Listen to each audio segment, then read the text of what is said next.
We got a nice crowd with us tonight. We got a fabulous featured reader. So, what did say we get right down into it? A Long Islander by birth, Cheryl A. Rice has lived in New York's Hudson Valley for over 40 years. Her work has appeared in Chronogram, Home Planet News, Florida Review, Metroland, Misfit Magazine, Trailer Park Quarterly, and the Long Island Quarterly, among others. She earned a BS at SUNY New Paltz and half an MA at the University of Albany. She can be reached at cheryl.rice.02@gmail.com. Say that again. Writing guaranteed, AI free. Goodness. Holy It is always my pleasure to bring on my friend, Cheryl Rice. Go for it. Everybody mute yourselves, please. Okay. It's the usual hodgepodge, so just so you know. Paradise. You float tethered to wings of ripstop nylon, orange bird of no consequence. You fly like a stone, shoot at paper turkeys, cans stolen from your mother's toxic larder. Be with me, you said, in the moment. Each moment rolled like an urban globe, gathering awkward implications, the negative space you created, infinite universe of limping deceit. Bird of Paradise started it all, promise on our first date of the exotic, territory you couldn't explore alone. A black feather wages war with the sky, human drone out of film, bones broken to prove your worth. I'm sure you raged in your slow descent, but gravity is the only constant. Parachutes never opening in time to prevent collision with dry life. What was it like in that moment you crossed into real ether? Was the Holy Mother on hand to forgive you, offer a taste of authentic heaven? Morning prayers. We've already forgotten, in the slickness of computer graphics, elegant towers superimposed against our bloody flag, statue of freedom gifted to us by another helpless country. We've already forgotten the silence after the fall, politely waving on others at four-way stops, letting old and infirm cut in front of us at the supermarket, hanging our bloody flags carefully, respectfully down the block and out our car windows. We've already forgotten what matters, homeless not made more homeless by the attacks, but by the aftermath. Wounded left to die in their homes, lungs plugged with soot and debris, freedom's the lady in the harbor, proudly proclaimed, swept into a corner, like the huddled masses she used to greet, torch doused by the fearful, the paranoid, the small. Prayers won't comfort the dead who need no comfort. The living need your time, your attention, bread, roses, orange juice, and bacon. It will happen again. It always has. Different time, different place. Prayers won't change basic biology. Send your love, your light, your twinkling epistles to the guy in the sky. Then call a friend. Donate to a food pantry. Work for peace. Don't pray for it. You are the prayer. You are the God they talk about on Sunday mornings. Put on your God panties and act like it.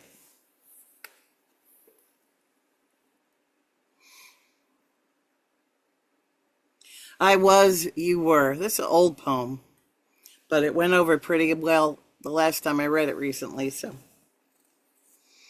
I was working in a whorehouse in Saigon, and you were a lonely GI on his first weekend pass. I was the bearded lady in the sideshow tent, and you were the Burma shave sign man on his day off. I was the stage door Johnny at the small town theater, and you were the heartbroken ingenue out of bus fare. I was the blonde in the red Thunderbird, and you were the hippie with a sunburned thumb. I was an old monk overgrown on the mountain, and you were a new leaf fallen into my linen lap. I was the toothpaste tube, and you were the cap rolling around the edge of the drain. I was the brick, and you were the yellow. I was the cop in the info booth at Grand Central, and you were the custodian, carefully polishing the brass. I was the king willing to give anything, and you were the dancer, your 7 veils falling in order. I was the one holding the torch, and you were the witch lashed to the post. I was the letter, and you were the letter, and we are the word.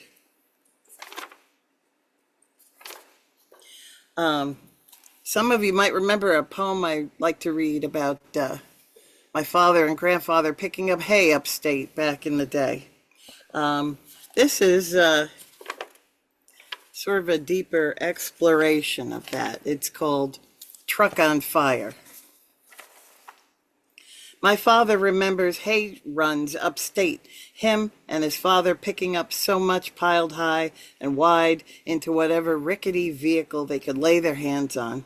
Traveling up 9W before the thruway was invented, just 2 lanes, small towns slowing their journey, then back through Brooklyn, back to the bridge, out to the island, selling to a surprising number of horse people.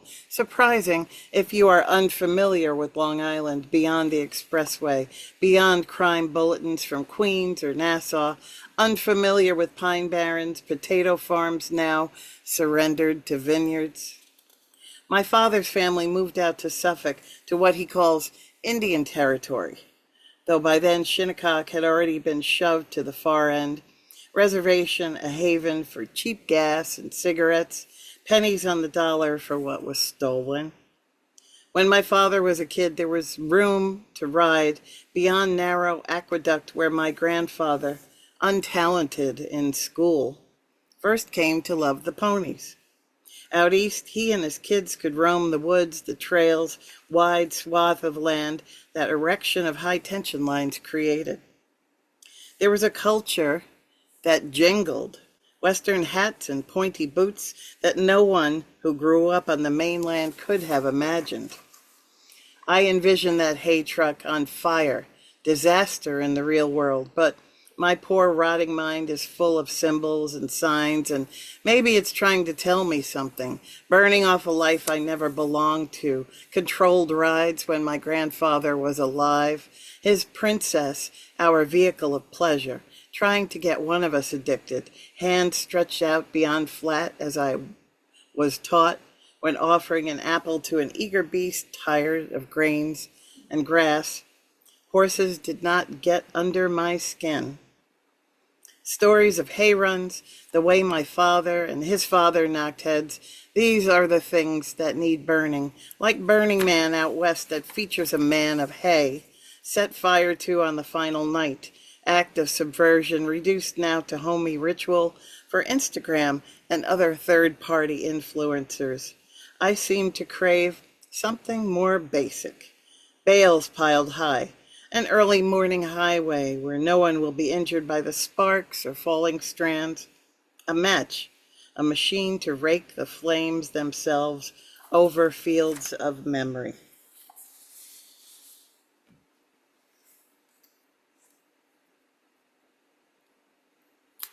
That's too depressing. Running with the bulls. This is not a new concept for any woman used to being out among them. Papa watched from a balcony, waving his red beret, sipping whiskey like orange juice at brunch. But we who have traveled the streets of commerce, done our 9-to-5 necessities, are never surprised. Officially, women weren't even allowed at Pamplona until 1974, right around the time we could have our very own bank accounts or purchase birth control without a note from our husbands. I have friends who carry the shame of abortion like a midnight tattoo in a place only lovers and morticians will see. I have been in exam rooms with those bulls, disguised in white jackets, gold watches, clipboards, to record our every remark.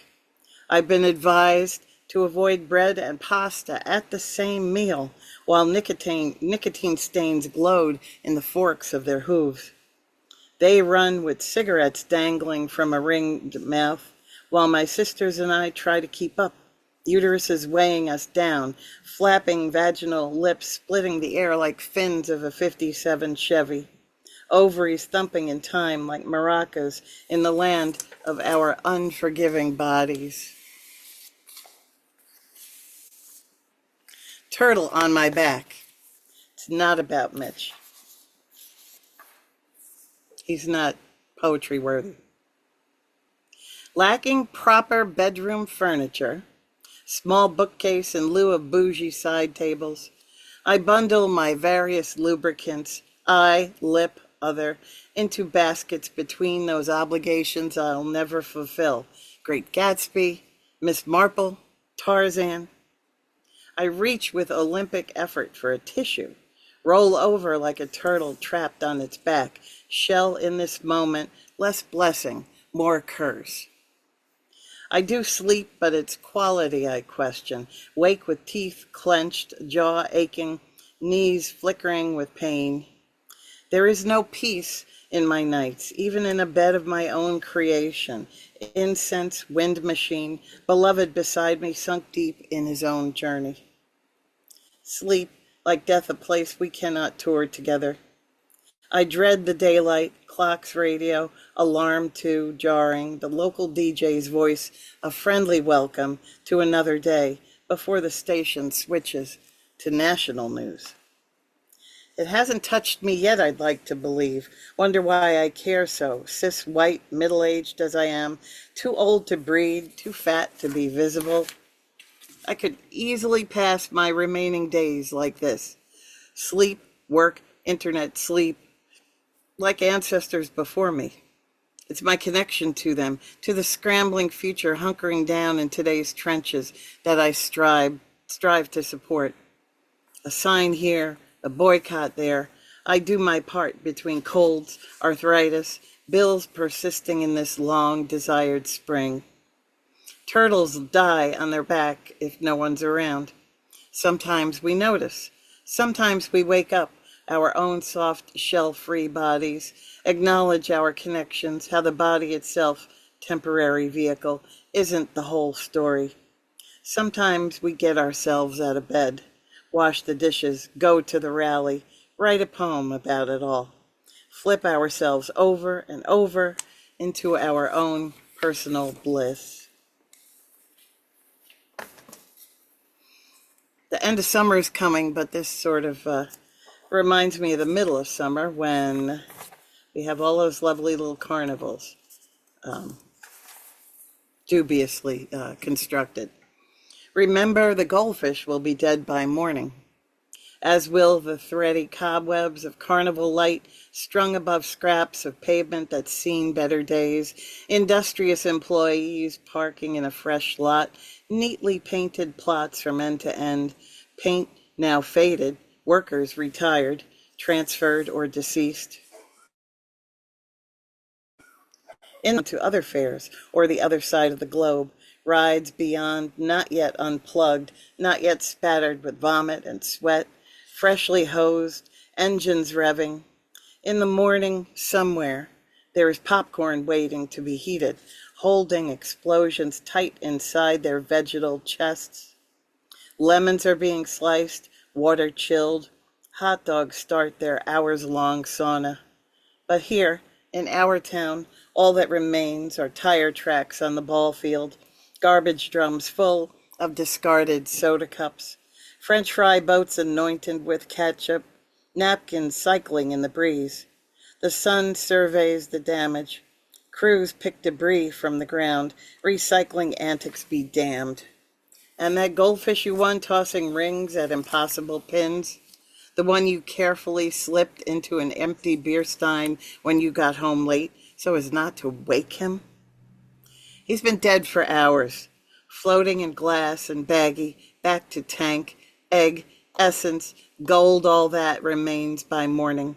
A sort of orange sunset to remind the masses of reflective vests, steel-toed boots, the circle of days that we swim around in our own bags, without air, with much light.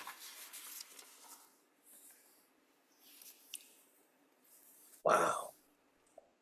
This one's been around. It's dedicated to my friend Mary Panza, the poetry queen of Albany. It's called Tits Out and On the John. And it's a true story, she'll tell you. I hope I can be as brave as my friend Mary, who, when confronted with red flashing lights and SWAT teams running down her block at 5 a.m., got out of bed, put on pajama bottoms, and headed for the bathroom. If they want me, this is how they're going to find me. Turned out to be a drug raid, not the roundup of mouthy liberals that we're all waiting for under Le Grand Orange's regime. But even so, I'm pretty sure we're both relatively safe. Cis white female, lower middle class, upper middle age residents of a solidly blue state. Despite infrequent Trump is God signs off the beaten path of pavement, I am relatively secure. I know how to live without $6 eggs, ground flaxseed, and I work from home till spring, so gas is a minor concern. Still, my passport is handy, my Spanish lousy, but that's my one resolution this year. Don't make yourself sick over the looming storm. Be ready, be available, be on call when a march is required. Pajama bottoms at hand, tits at attention, nipples set on stun. Woohoo! It's great to Unbelievable. fix little, I like to fix typos, sometimes years later. Oh, And then I don't go back to where it was published because the typos are there too. But I do my best. Speaking of gas, this one doesn't have a title either. Thank you all for coming. It's good to see all of you. Some has been a while, I think. Some not so much. Pumping gas should be peaceful, said the man on the other side. We're both bombarded by the actress dressed as a quick store employee, blathering on about the great deals inside, from inside a tiny TV now attached to the pump just above the credit card slot. No escape. There is the option to pay inside, and a hot coffee, stale as the pot may be, sounds good on a chilly day. Too late in May for these temperatures, but I'm on my way home, and coffee will not be my friend at 3 a.m. The breeze brings a whiff of someone's cigarette smoke, and I know their free spaces are fewer and fewer every day. And despite the signs, and probably soon too, the warning of the tiny TV woman, they will grab a puff or two while fueling the car, while running from car to store for a coffee, a hard roll, another pack at premium rates. The tiny TV woman tries to sell me soda, get me interested in NASCAR, even tries to lure me in with local weather reports, but I'm too tired for all her flashy words and pictures. I want to go home, and I want to be peaceful. I want the lights dim, the food warm, a blanket where my beloved should be, and the TV turned to people of my choice.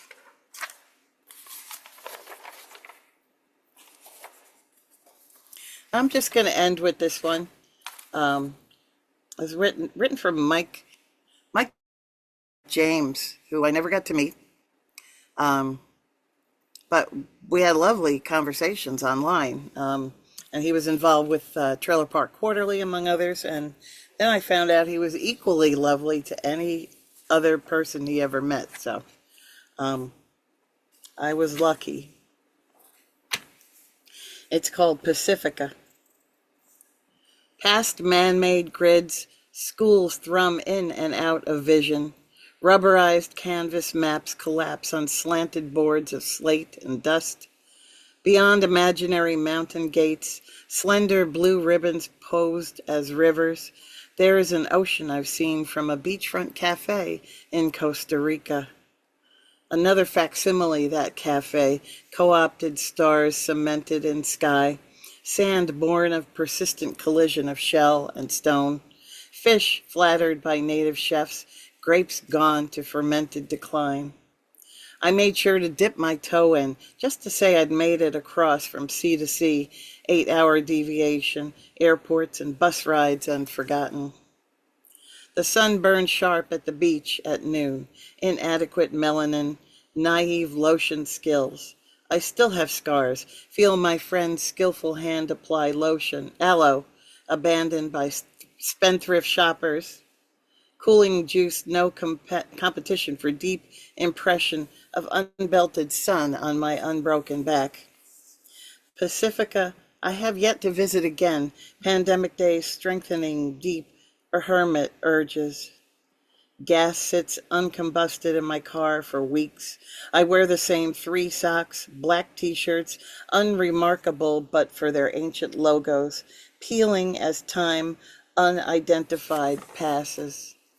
My yoga mat on the bedroom floor waxes and wanes with the moon's discontent. I am not nearly the happy wanderer I was, too satisfied with YouTube tales, ancient accounts of metropolises long evolved past idyllic splendor.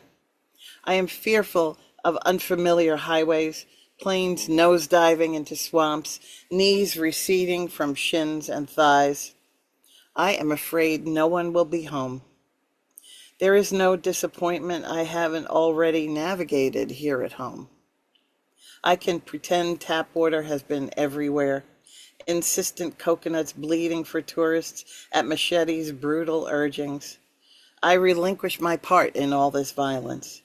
I take my meds, raucous white noise, overcoming objections of ringing ears.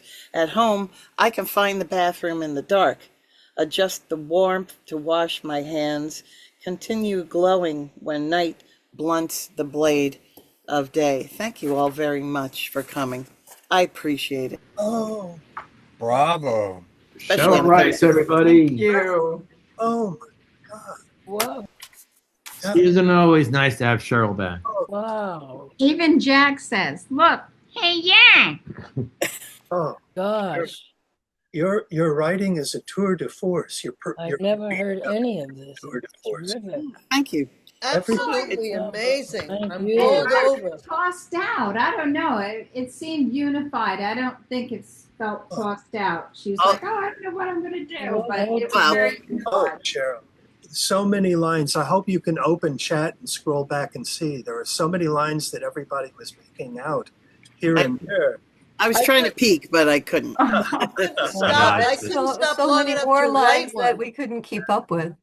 I mean, I couldn't keep up with what I was going to react to. It just Yeah. one after another. Amazing. Absolutely. I mean, there wonderful. was so much in there, just so much, and reality. Oh, Jack can't control himself.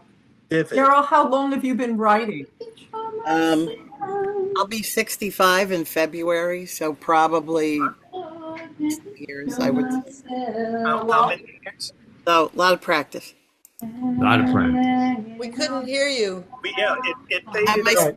How many years? screen is freezing up, and I don't know why. Long time, 60 years if I'm 65. So. Okay.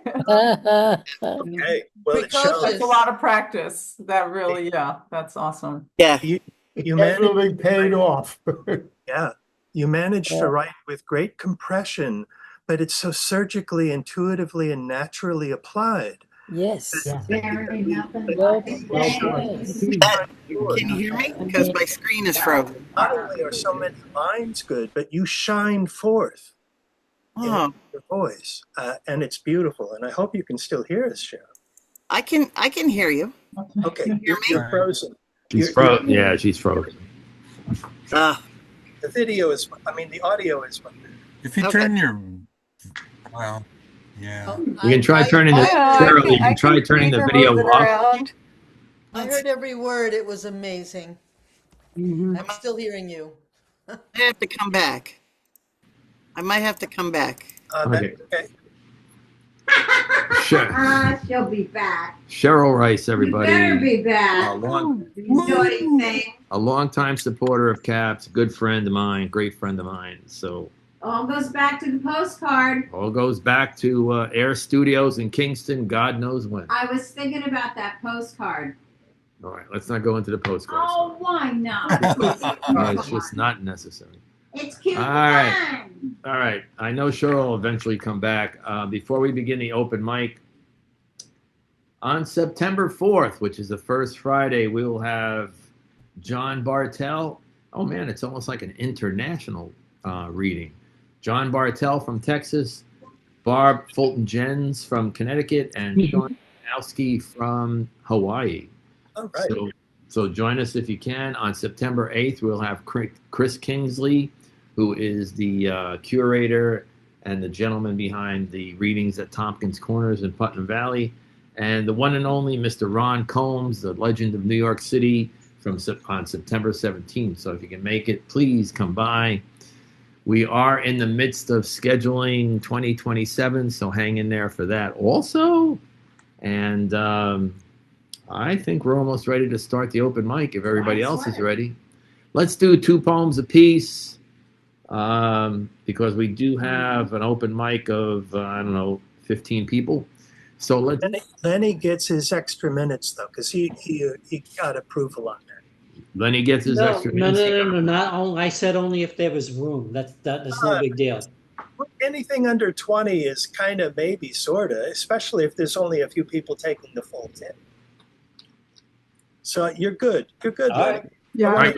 I really don't make the decisions. So Okay. Thank you.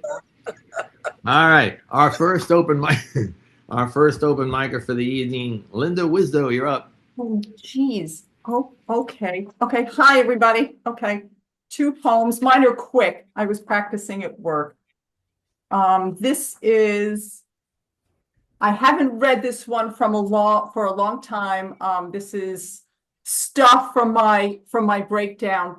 I do refer to sexual assault. So if anyone finds that triggering, I don't describe it. There's just a quick sentence, but it's hard to write about my psychosis experience without going into something about what brought it all on. So this is from my book Shards, and this is called Breaking Point. It must be the olive oil I ate for lunch that's driven me so suddenly mad, or the potatoes slipping nighttime like poison right through me, warp speed without so much as a catnap to save or to soothe the cracking mind that's taken up residence inside my skull. The moon mocks me from her place in the sky, then moves, a front row seat to the freak show, lucky button. No, I think it's the sunflower seeds that have me tremulous and bent. Yes, that's it. If I stop eating this and stop eating that, I'll calm the untamed beast within. Clouds fill up the sky with uncried tears, all voluminous and craggy, like those memories that evaporated from me like ice on a sweltering day. Scary skeletons left in their wake, mouths wide open, agape and awkward screams, all melancholy and mad from that woman on the stairs. Looks a lot like me, acts like me too, still making the beds and filling the washer with stuff. But one of the others is always melting now, melting like Dorothy in some cruel backwash, an unnatural flip of the wrist. No use killing the witch if I'm melting too, melting. I think it's the lamb that's rancid, or the peas. It must be the peas driving me mad. I'm staring at the moon again, my body writhing this time. Could be a seizure or a satire, or maybe just some silly smoke screen designed to keep the melting one from too much of their highfalutin scrutiny. Here, take Boost Bar, you're anxious. No shit. Take Lamictal, you're seizing. Or yes, this one, Kepra.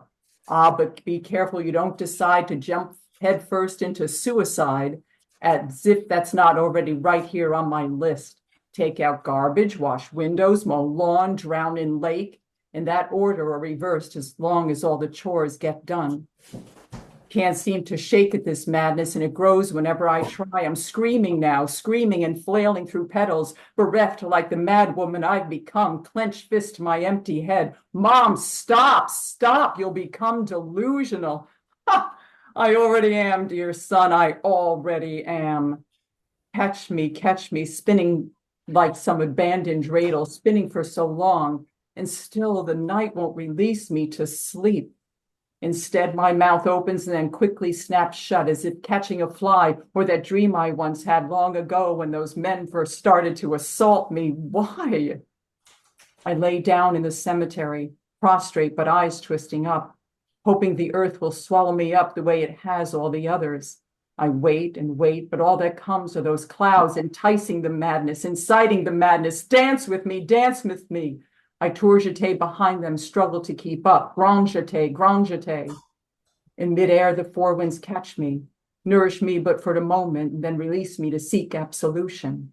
Absolution from the one who left that August, the one who called me to this madness in the first place.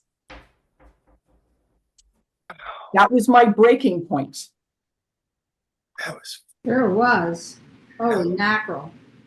Hurtling off into space as we do. And I was going to do this other one. We have two poems. I'm going to do this other one now that I started back during the breakdown, but just finished recently.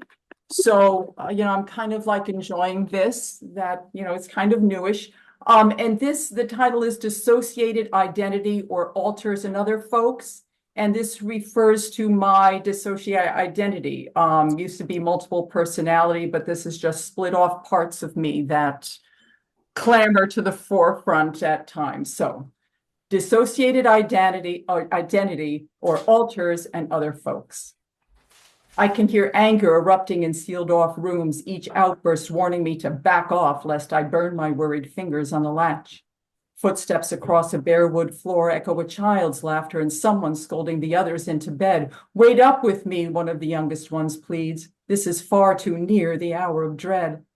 Tell me, is it only the darkness that still waits for our death? Or is that our mother's voice on the stairs like thunder, like a roadside landslide? I have to wonder, is there even enough time for us to catch our breath before the other shoe falls and falls again and again and again? How can I have simple things when there are so many others with other questions, other needs, so close to crawling under the bed now for safety, for sanity, for sleep? I can still feel their hands, one of the older ones pleads, hands at my ankles and wrists, my private parts and parts even more private than that. That's right, I said, parts even more private than that. Soul parts, if you need to ask, need to know. Soul parts, parts of my very soul. Wait, listen.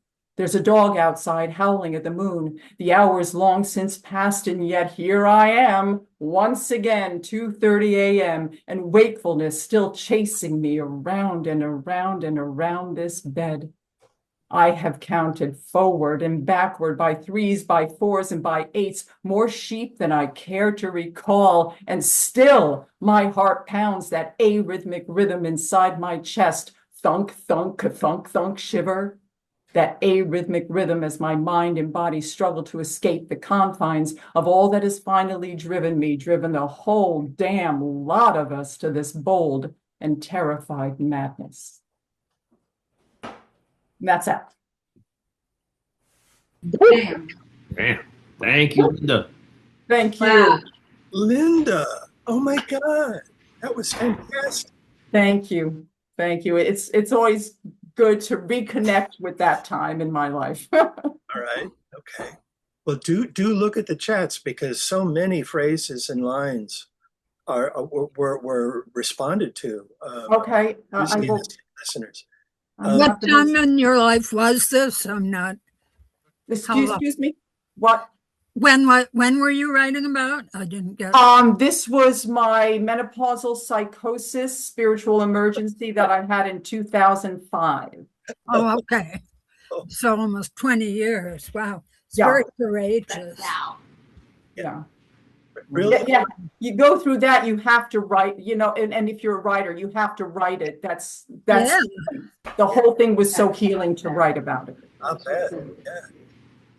It shows in the writing. I mean, yeah, and your delivery is so vivid. Oh, Yeah. thank you. Yes, thank you, Lynda. Thank you, everyone. Lenny Dellarocca, you're up, buddy. Okay, thank you. Can I ask that this not be recorded? Is that a Sure, I thing? can Is that pause it. possible? Yeah. Pause Just it, yeah. just for my. And the last poem is called something found here. Microgreens. You know what they are, folks?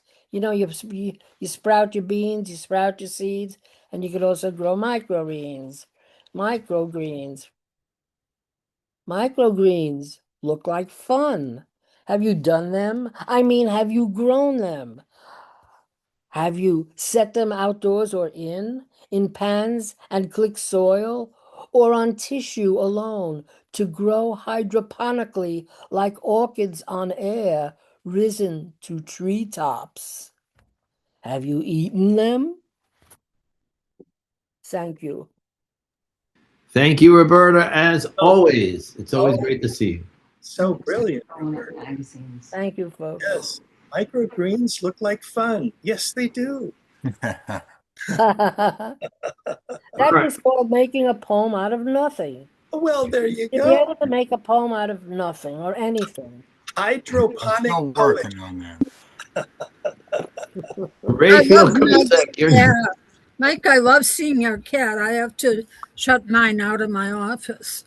Now, Well, there I've you had go. to roll up magazines to try to control this one. And just doesn't work. This is Captain Jack. Oh, Captain. Captain Look, Jack. he's Captain terrified Jack. of, he's terrified of rolled up magazines. All right, Raphael, you're next. Hi, think Raphael. How are Get you? me out of here. Raphael, I missed she you. had to bow out. I Oh, she think bowed she out? was Okay. having Oh. audio issues Oh. on her end. All right, Jude, you're up, buddy. If you're still here, Jude, you're up. I am still here. Thanks, Mike. Thanks, man. Oh, not me, Thank you. June. Okay. Yes, I think so. Okay, so I thought I would read a couple of things from my now quite elderly full-length collection, We Know Each Other by Our Wounds, which is still available from Animal Heart Press if anyone hasn't got it and would like it. Partly because I can now say definitely that, although it's still a bit of a time lag, that my next short collection, chapbook length collection, will be out next November. So not this November, next year, next November. Mazel tov. More details to follow, but it's nice to have pinned it down at last. Yeah. Okay, so a couple of things here. So these are old, but they sort of never seem to get old somehow. This one's called The Man Who Smells of Lemons. Oh. The man who smells of lemons wears blood brown and shit red as he stands still as a bleeding tree in a city parking lot. Every day he plants himself in his usual spot. Every day tarmac cracks radiate outward from his feet as he waits for his crowd. A buzzing crowd surrounds the man who smells of lemons. Voices run into each other like juice dispersing in water, but we who are exiled from the crowd can hear enough to get the zest. Lemon Man hardly moves, even when surrounded. Sometimes his fingers flutter like desiccated leaves, his eyes drift. I have been close to him as bark and have not been seen. One day, without preamble, the man who smells of lemons wilts to his knees. The crowd recedes. Who can hydrate this hybrid? How to water him? The parking lot has hydrants but no hose. We who are exiled know that, given a length of hose, the crowd could aim an arc at Lemon Man's closed mouth or dribble rivulets around his roots. But how could liquid soak up through his knees to nourish him? That no one knows. My forearm rests on a third-floor window ledge. I am above Man Tree as I sip aquavit. I do not move my eye from my rifle sight. As we watch, a child in a yellow dress walks forward. She prods the man who never grew lemons with her bare foot. He topples onto his side. He twists his head and looks at Lemon Child. Man Tree tries to spit. A string of ghost spittle sticks to his cheek. From where I sit, I can't tell if felled man's spittle is sour or if it stings. Yellow dress runs flapping back into her crowd as if winged. I make a fist. A flower red as man's shirt blooms in the socket of one drifting eye. Ours, mine, his. We who are exiled know the crowd is pitiless.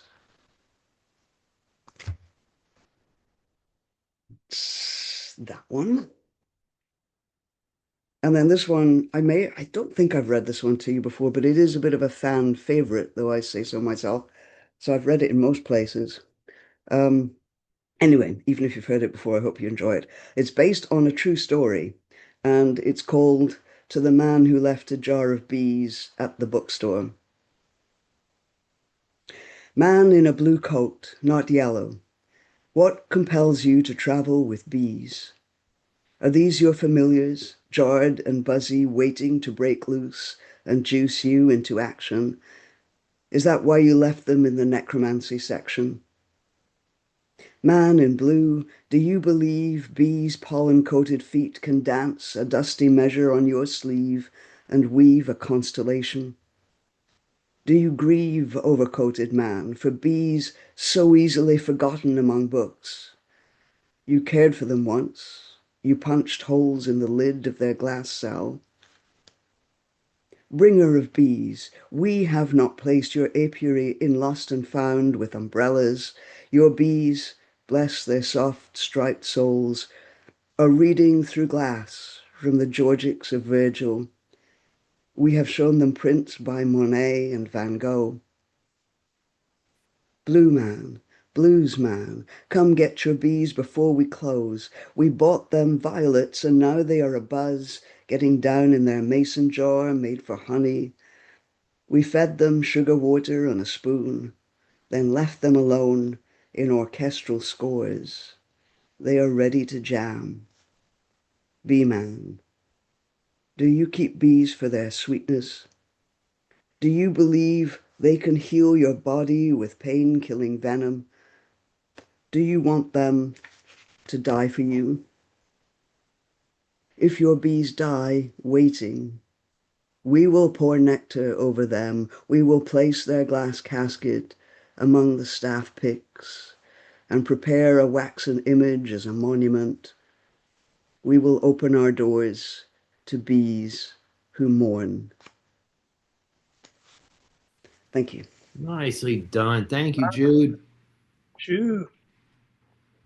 So, a bee is so forgotten among books.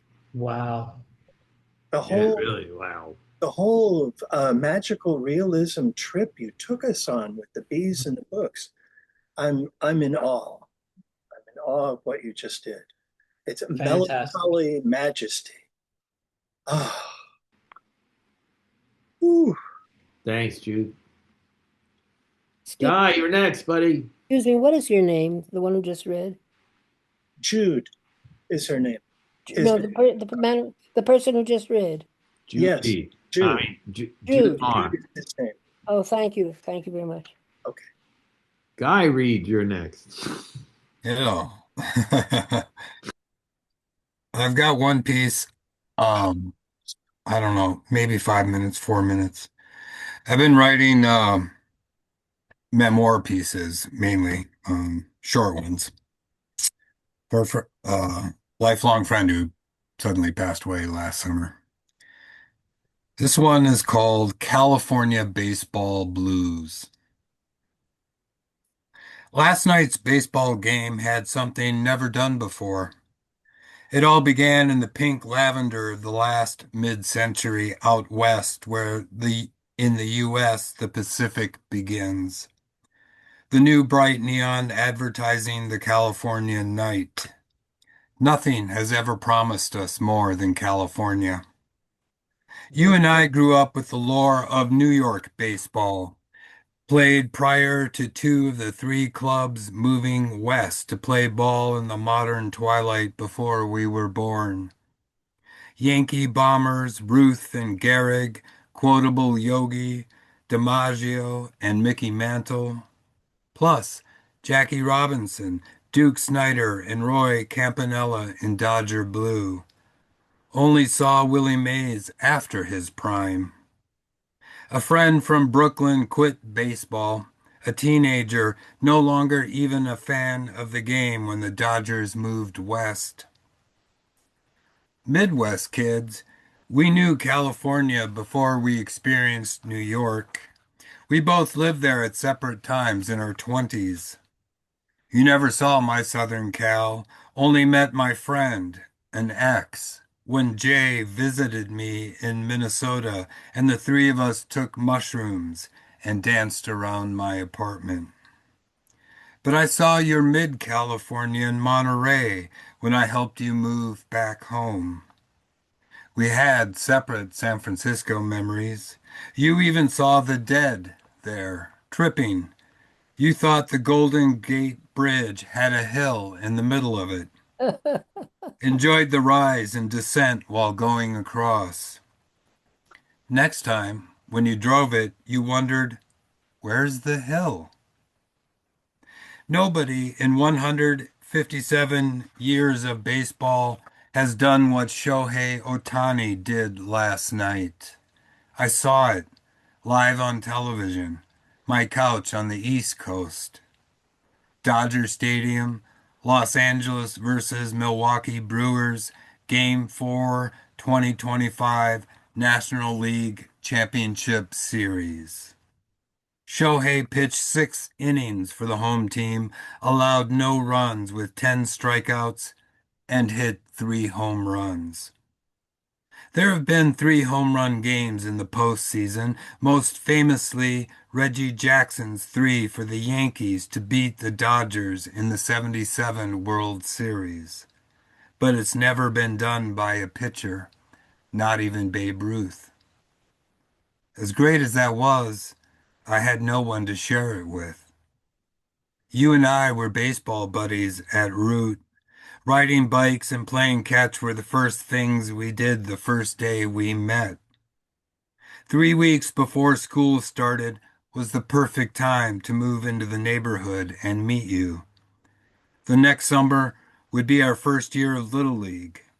We practiced every day until the end of the '71 series. Then we threw the football back and forth until winter. I don't have my baseball cards collected in the 1960s and '70s, given away, a household cleanout my parents did in the '80s when I was living in California wearing a blue Dodgers cap pulled from a lost and found. Nor do I have my baseball buddy to lament this with any longer. There is nothing else I miss more. Dodger Stadium and palm trees in the sunset remind me of all that once was future. You didn't make it to the All-Star game this year. I know these October evenings will cool in California when baseball matters most, and the last season we started will end. That's it. Nicely done. Beautiful. Elegy to a baseball friend. I love it. Thank you. Thanks, Guy. Beth Morris, you're next.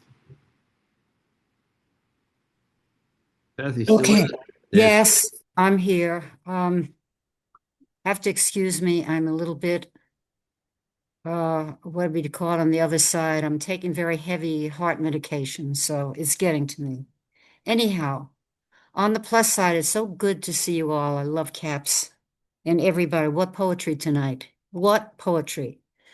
I wrote a book in 2021 called In the Aftermath, 9/11 Through a Volunteer's Eyes, in commemoration of the 20th anniversary. And it's just been added to for the 25th coming up this September 11th. I will post it on the chat in a minute. So I thought I would read the very beginning of the book and the very end of it. To set the stage, I volunteered for 5 months at the Ground Zero Relief Project which procured and supplied all of the supplies that were needed for the first responders and recovery crews at Ground Zero. And that life-changing experience led me to write the first version of this book in 2021. So I'm going to read 3 short poems, 2 from the beginning and the very last poem in the book. Those of you who live on the Hudson River, this is dedicated to you. The Hudson at sunset. A blue silk sash encircling a little girl's dress. The fireman's parade uniform. A gray heron, futile sentry guarding the water's edge. Ash from burning steel drifting on the tide. Green satin sheets descending from a hotel window. Oil-slicked remnants of a crushed taxi. White cellophane ribbons twisting through the wreckage, shards of molten paper blanketing the sky. No. A black moonless crater. The veil shielding the widow's eyes. The volunteer. I was afraid of you. Your coat tainted by debris, pieces of metal ground into your helmet, your eyes narrow, slits blinking, reddened by sleeplessness and smoke. Your voice, hoarse and thin from poisoned air, shouting over the din of jackhammers, your demands. Where are the size 13 boots? Stronger pain pills. Afraid to question you. At first, find anyone today? Then, find anything today? Soon all my questions stopped. I sat on a crate at the back of the warehouse, pulled clothing out from donation boxes, labeled socks, t-shirts, work gloves. Avoided you. Rope, shovels, cough drops. I tried to give you what you needed. And the last poem, Lenny, if you're still there, I know you from the Palm Beach Poetry Festival, and that was in Delray, so I know Delray very well. This is the last poem, which is a sonnet called The Last Step, and this is a recall of an open mic at the Palm Beach Poetry Festival. I carry 2 poems to the open mic, sign the list, sitting back to give me time to decide which one to read. In one hand, my first attempt to write about September 11th, 2001. In the other, to my husband's eating habits. A friend sits next to me, looks at both, whispers in my ear. No one wants to hear about 9/11 anymore. Give him the hubby poem. I take her advice. Bury the poem in the bottom of my bag until they call my name. Retrieve the paper. Walk to the front. There was a warehouse near Ground Zero. Thank you. Wow. Beth, that's beautiful writing. Beth Morris, everyone. Oh my goodness. Beautiful. If you don't have that book, please think about getting it or get it or order it. It's a beautiful book. Yeah, I just posted the link. Okay. Thank you, Beth. You're welcome. Naomi, you're next. Hello. It's been a while. I don't think I have read either of these before, but bear with me if I have.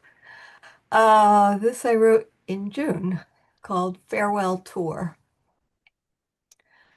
Shit. I wish I'd had something more eloquent, but that's what came out. Shit, man, I said again, and we both laughed. And then we cried. I leaned into his car to hug my friend of many years, and we held for an extra beat. Under his heavy Berber fleece pullover, I felt bones. He smelled of that smell of the body breaking down, beginning its farewell tour. I had almost driven past, but earlier this morning I'd gotten the news that Ellen's grandma Fran died. I'd been thinking yesterday how I owed her a visit, but wanted to wait till June was over, past the anniversaries, Ellen's and my mom's. Now another to add to June's death toll. Now too late for goodbyes. No final moments of fraught and hard-fought caring. And how soon until my friend will be among them? There may not be another crossing of our paths. When our tears ebb, I remind him, you said you had something creative for me. He brightens and says he'd like my help with boxes, sorting what can be tossed, what saved. I pause. June is the 1 month I give myself permission to say no, to be present with my sorrow, to shelter my woundedness, the month I water the wilted flowers of my own broken heart. Instead, I say, yes, of course. We tend the living. And then this came out a little later, also from Grandma Fran's death. It's called What I'm Wondering. What I'm wondering is if we have bodies in heaven, and if we do, then how old are we there? Like my mother-in-law, who was not actually in-law and never any kind of mother, who called me a slut to my daughter because John and I were not married because we wanted it to last. My sort of mother-in-law who just died at 94, her form shriveled, mind and tongue still sharp. When she does the orientation, will she get to choose her favorite body style? And if she chooses how she was at 18 or 25, will that mean John isn't born yet?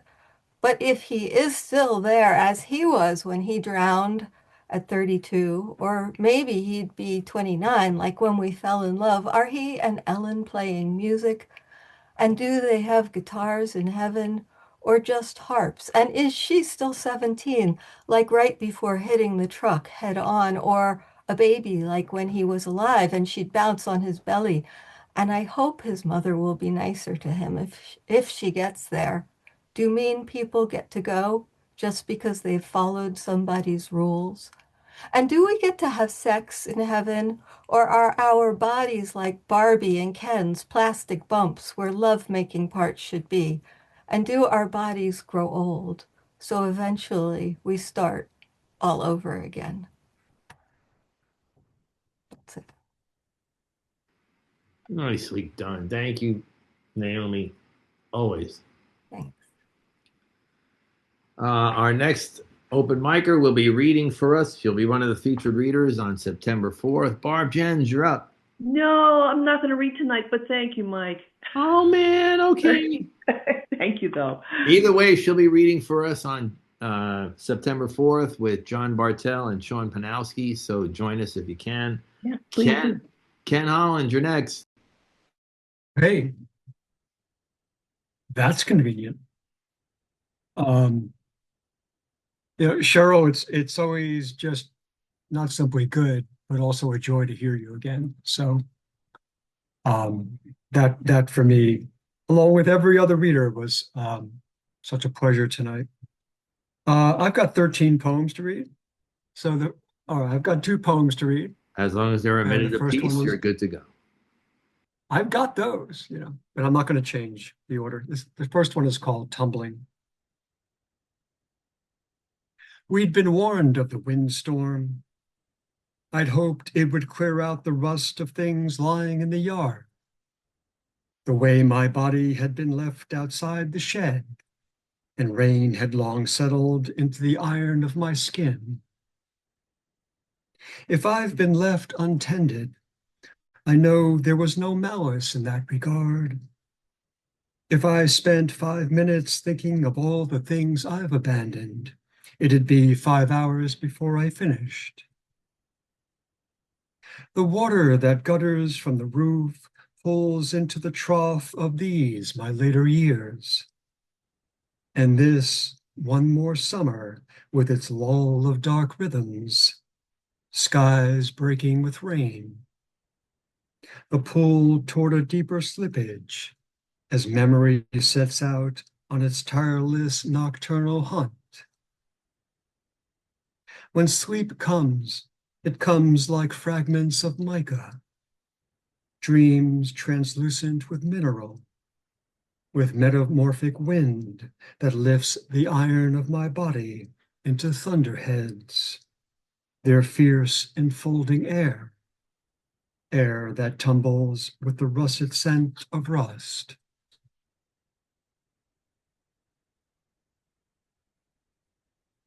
That was written like 6 years ago. First time it's getting a breath of air, actually.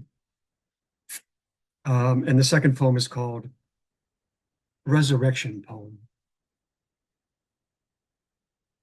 I wish I could serve as a footrest, but I cannot. I don't have the stamina for such weight to be placed on my back. But here are my hands, still able to cup water, and my fingers that can still grasp the basic tenets of basic math. The bath water I've drawn is drawn upon current events, which illustrate the way water is drawn to flame, and the way flame floats upon the water as it reaches up to the rafters. Another miracle, like St. Elmo's fire. One by one, the timbers of the house are taken, and the counting means counting by subtraction. We're living in a time that's closing in on zero, a concept born without companion, which carries a scent we've come to accept as loneliness. And if timber were a number, that number would be ashes. And if from the ashes another footrest were resurrected, I'm not one to say it would be a miracle, only that as these things go, there'd at least be something for which to be grateful. Rat-a-tat-tat. Thank you all for listening. Bring on more. We got Mike. We got Ken Greg, Holland, everyone. Thank you. Thank you, Ken. Yeah. The one, the only Julie Lomoe. You're next, Julie. Hi, thank you. Okay. I have a couple relatively short ones and then some visual stuff. In May, I went on a cruise to Norway, and I'm still working on a memoir about it. And it will include some poetry. And this is some haikus called Norwegian Stonescape. Midway through my memoir, I realized how little I knew about the land that birthed my ancestors. They lived atop ancient bedrock formed before life existed. Hard gneiss and granite, layers of schist and quartzite, Precambrian rock. I learned by checking Google after I got home when it was too late. But did it matter? I saw the narrow green bands of rocky farmland, wedged between water and forbidding granite cliffs, offering no escape, except for leaving Norway behind forever for America. And then I have one, I'm about 95% Scandinavian, if anyone's, according to Ancestry, some Swedish, but this is called Return to Norway? No way. More than a month ago, I got back from Norway, and I'm positive I'll never return. Unsolved mysteries remain. My grandparents passed through the gates of Ellis Island at the cusp of the 20th century, settled in Wisconsin near the shores of Lake Superior. My parents didn't linger there, moved to Milwaukee for more citified success, showed little interest in their ancestry. I sought to rectify their negligence, booked a princess cruise to the fjords in May. The promos promised verdant views, cascading waterfalls. The promos lied or failed to calculate for climate change. Brown, desiccated stream beds lay where water used to flow. Even disregarding drought, the landscape was forbidding. My ancestors settled on narrow strips of land along the water, hemmed in by towering walls of rock. The summer season was short. Root vegetables were all that they could grow. They had to import the rest. Those sheep and goats could thrive. No wonder they pulled up stakes, abandoned their ancestral lands, and split for America. Even the frigid winters of northern Wisconsin must have seemed like heaven on earth. Little further south, they could plant corn and wheat. Why on earth would they go back to Norway? I'm in awe of their fortitude, hope their Viking blood still courses through my veins and give me strength. But return to Norway? Hell no, not in this lifetime. And then I've been doing some AI. I'm getting back to visual art. This is one. Oh. I'm using, if anyone's interested, Google banana. And I asked it to do things in the style of Munch. Wait, where's the other one I have? This one I like. This is me on a London bus, looking very paranoid. Yeah, it looks like you. Yeah, I asked. It's an incredible. I mean, I could never paint this well, and all I had to do is describe what I want, and it does it in a minute. And as a visual artist, that's kind of scary. So, and then I've been doing collages. This is unfinished, but so I'm getting back to my visual art roots because I don't want it to be just a travelogue, Mm-hmm. Thank you, Julie. Thanks, Julie. Okay. Julie, that's amazing. Your artwork and the fact that you're integrating it back into everything you're doing. Well, I could never. Partly what financed the trip. I sold 2 paintings to the museum at Bethel Woods, and that's what gave me the money to be able to splurge on this trip. Cool. All right. So I still have some of that art around, but all right. So you're saying that Bethel Woods pays well? They did. They gave me 10 grand for one and 8 grand for the other. And I never had made any, as a visual artist in New York, I made bullshit, nothing. So they were very good.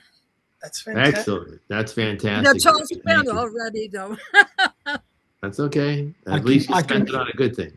I can recommend some. Trump crypto to invest in, but contact me separately. Right. But my husband was the one, frittering it away. He said, well, since you won that money, you should do something nice for yourself, So that's why I got the cruise. Julie Lomoe, everybody. Thank you, Julie, as always. Joan, you're up. I'm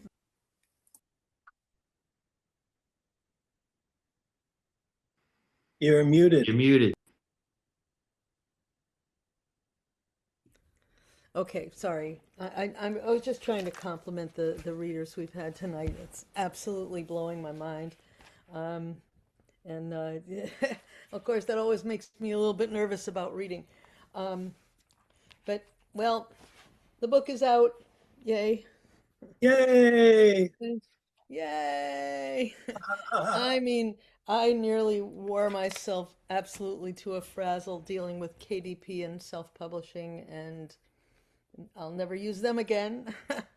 The Amazon monster swallowed me up and spit out a book that had mistakes in it. For 2.5 months, I've been trying to get it corrected. So it will be out on Barnes and Noble very soon. And I will trust the quality with that one more, I hope. So anyways, I want to read from it, and then I'm going to move on to the next couple of books that have been waiting. So I want to react to some of the topics I've heard tonight, and I think, you know, there's some brilliant work being done in terms of the early poet who spoke about her psychotic break. That amazing. For some reason, it prompted me to read this poem called Hushed, from an experience I had rather young. Slow to react, I could have bristled when that man brushed by, fingering my leg as I sat in the hushed movie theater. I said nothing, sitting with my little brothers, not to alarm them or interrupt their enjoyment. For to be alarmed by such an intrusion would be to admit my innocence, and thus to circle back, seek someone else's power. But I held strong to protect. It was my job. No one else belonged in that role that day. I had been entrusted. So I moved my little brothers several rows, continued watching, movie rolling. The man comes creeping once again, brushes up against my knees as he stumbles across our row of seats, reaching between my thighs, fumbling fingers deeper each time. I bristle again, gripping the chair arms, bracing my feet, seeing him advancing through my row. I turn my back, firmly, blocking his access to our row, forbidding his advances past my brothers or me. Raincoated man draped in his shameful lust, translated, misdirected, moot. Now muted by my power to refuse, to demand safety where I sit or stand, where I choose. I choose. I choose to be my power to refuse, no longer to be hushed.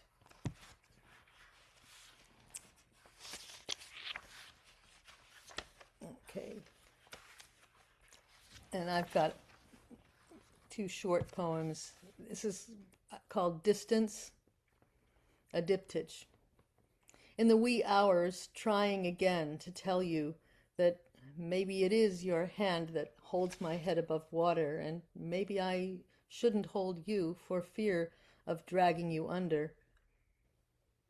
And maybe there is reason to hold you at a distance, because the song I sing to you sounds louder across the miles, and the song I never sang finally finds its tune for having you to long for so far. There is no metaphor greater than the distance between 2 points and the difference it makes to let the image speak and the speech imagine what neither of us can say in a paragraph paraphrasing promise by disguising it as hope and losing it in hopelessness, finding it again in each other's desires. So may I do one more? As long as it's a short one, yeah. Yeah, well, I don't think any of them are very long.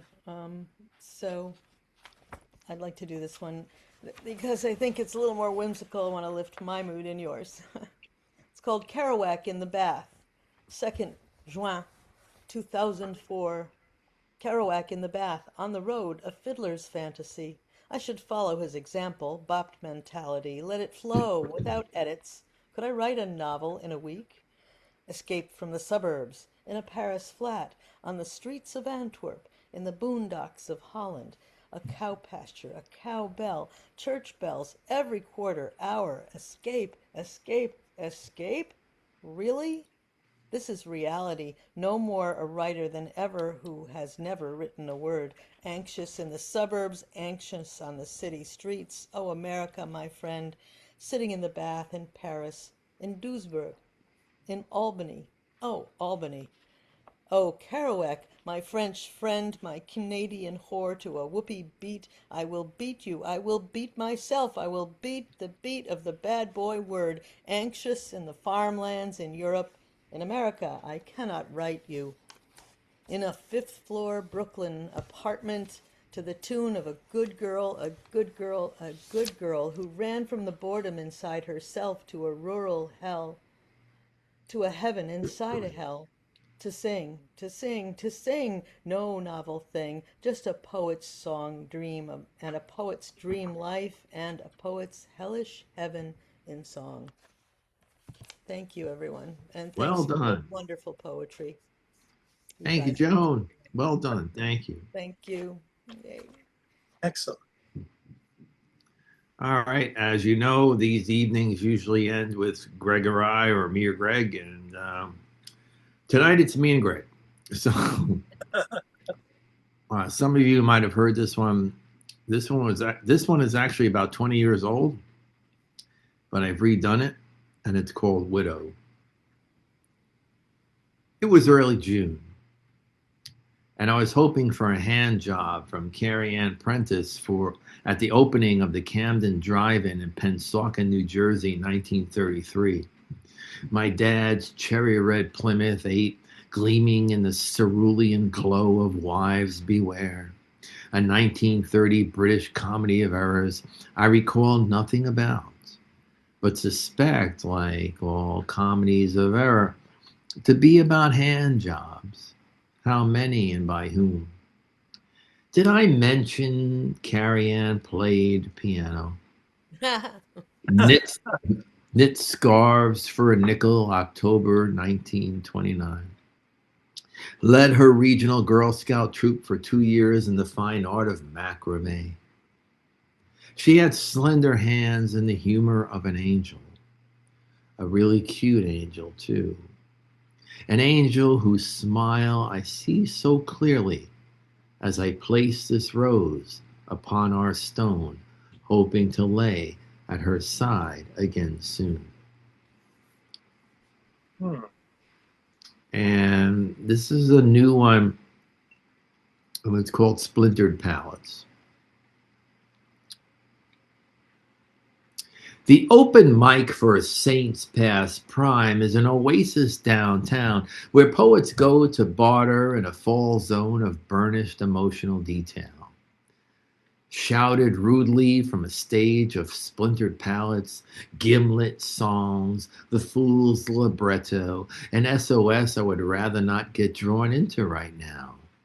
So I seized my allotted 5, never regretting the lysergic years and the days that followed in tricky fashion. Flashbangs, car bomb, ice melt, the greater lapse of God. Thanks, everybody. And our final reader for the evening. First, I want to thank Cheryl Rice for just like a super duper reading. Thanks, Cheryl. We can always count on you. Thank you. All our open micers, thank you. First Friday coming up in 2 weeks. John Bartell, Barbara Fulton-Jens, and Sean Panowski. Ken, if you can do me a favor, get in touch with Chris Kingsley and have him send his information, because he hasn't done it yet. And our last reader for the evening, Mr. Greg Correll.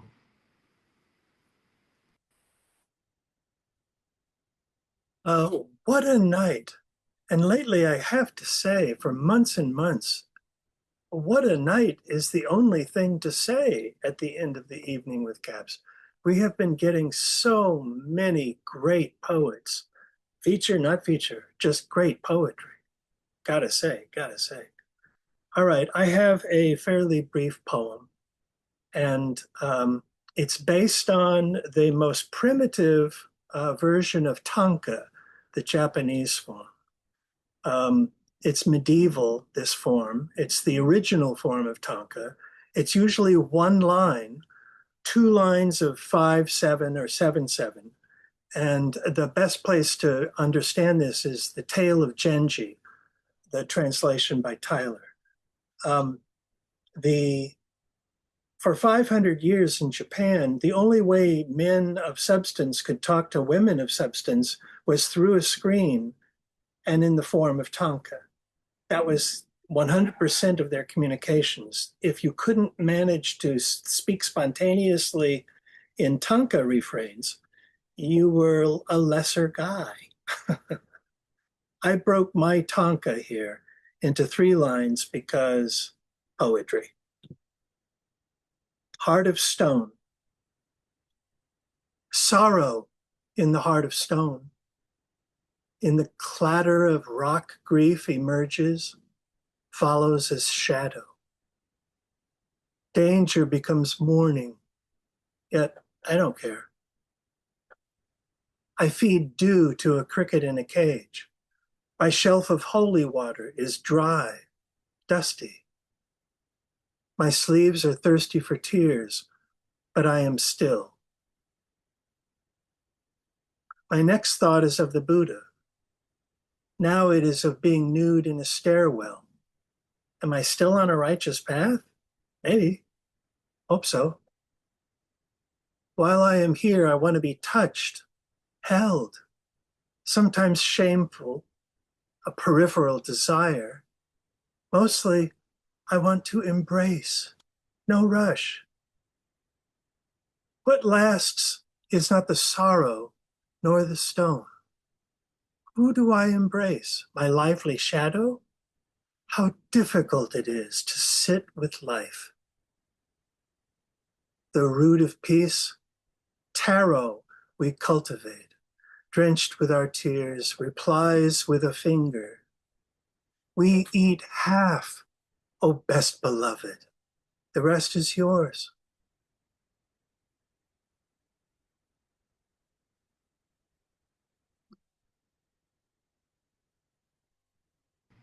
That's it? That's it. Wonderfully done. Well, okay. Terrific. Thanks. Yay, it was a great night. Wow. And nice capper, Greg. All right, Cheryl, I want to thank you. Say a few nice words for Cheryl Rice. She's still here before her computer gives out. Terrific reading, Cheryl. Cheryl. Thank you so much, everybody. And Hey, thank you, Cheryl, Mike and Greg, for having CAPS as a place for us to come and vent and read and pour our stuff out all over the place. You guys are just terrific. Thank you. We do our best. Thank you, man. Glad you're part of it, Lenny. We couldn't do it if we guys weren't there. So that's what it boils down to. Thank you for being out there. Again, I want to remind everybody we will be back on September 4th with Barbara Jens, John Bartel, and Sean Panowski. Say a few nice words to everybody, and we'll sign off. Good night, everyone. Great stuff, Ken. This was great. Good night. This was really inspiring. Thank you, everybody. Absolutely was. I'm Yeah. really awed. I am really awed and very inspired. Thank you. Yeah. Okay. Cheryl, you are brilliant. Oh, you are kind. I can't, Not everyone. but you are brilliant always. Just saying. And I'm slightly inebriated, but it's okay. Oh, good. I thought you were drinking something interesting. All right. Yeah. I'm going to Thank tap you. out because I worked all day and All right. yeah, I need Yeah, a nap. we're gonna call it a day. Roberta, thank you. Ken, thank you. Naomi, thank you. Julie, thank you. Cheryl, We'll I see can't wait to Been run out fun. and order your books. I really can't wait to read more of you. Thank you. We'll see you next month, everybody. Thank you. Bye. Okay. Good night, everybody. Be Take well. care, guys. Thanks, buddy. Everybody.